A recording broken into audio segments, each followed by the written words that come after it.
the Cesar Chavez Foundation, which also owns and operates this historical site, such as the 40 acres, Mr. Paul Chavez.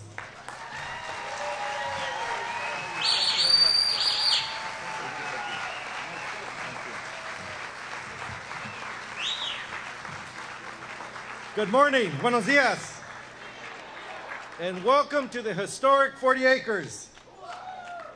You know, the 40 acres was the movement's, first home of our own.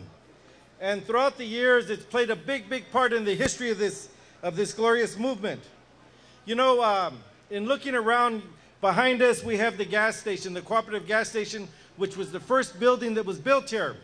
And not only did it pump Huelga gas, but it also is the place that my dad fasted for 25 days in 1968 to rededicate the movement to nonviolence.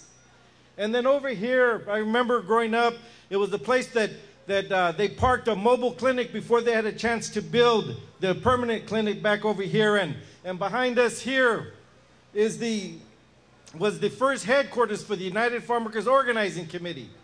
But also, it was the place that the growers came in July of 1970 to sign contracts to end the Delano grape strike.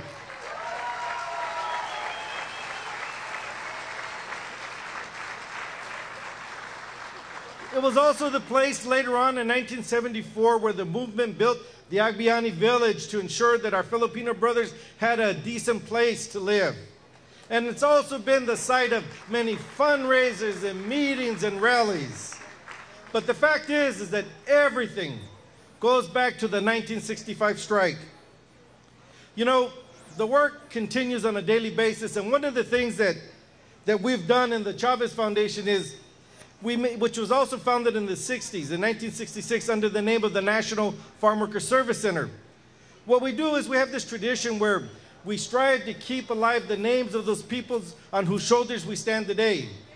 And so among our affordable housing communities, we have places like Ross Gardens in Fresno that honors the work and the legacy of Fred Ross, who was a mentor to my dad and Dolores and to many other people.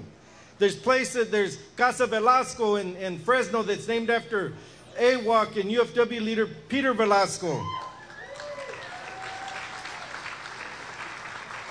In Parlier, we have Villa Salandini, named after Father Victor Saladini, the tortilla priest.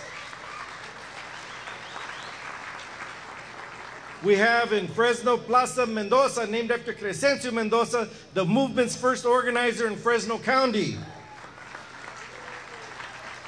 Here in Delano, we have Casa Hernandez, named after Julio Hernandez and Fina Hernandez, who were some of the first members of the union. In Bakersfield, we have Govea Gardens that's named after Jessica Govea and her family that are always strong supporters of the union. And even as far away as Mercedes, Texas, we have Casa Saldaña, named after the Saldaña clan, who has always been front and center.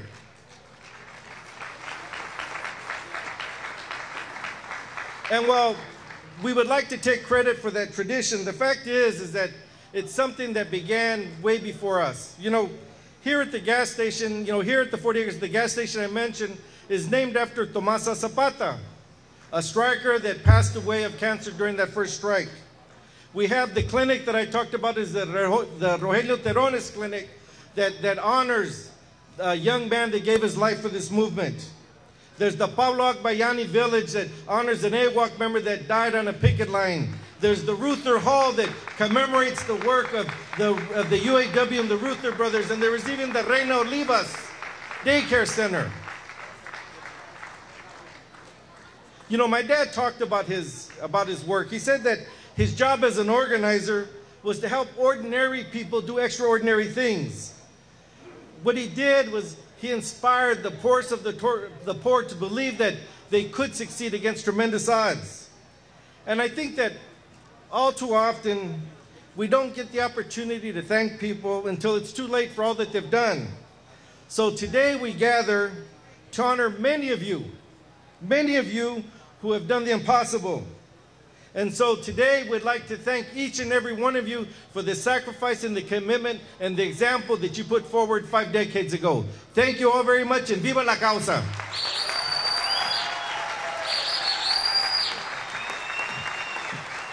Muchísimas gracias a Paul Chavez. Thank you so much, Paul Chavez. Also, ladies and gentlemen, with us here this morning, we have some other special guests. I'd like to recognize Executive Director, National Farm Workers Ministry, Julie Taylor. Can you please stand?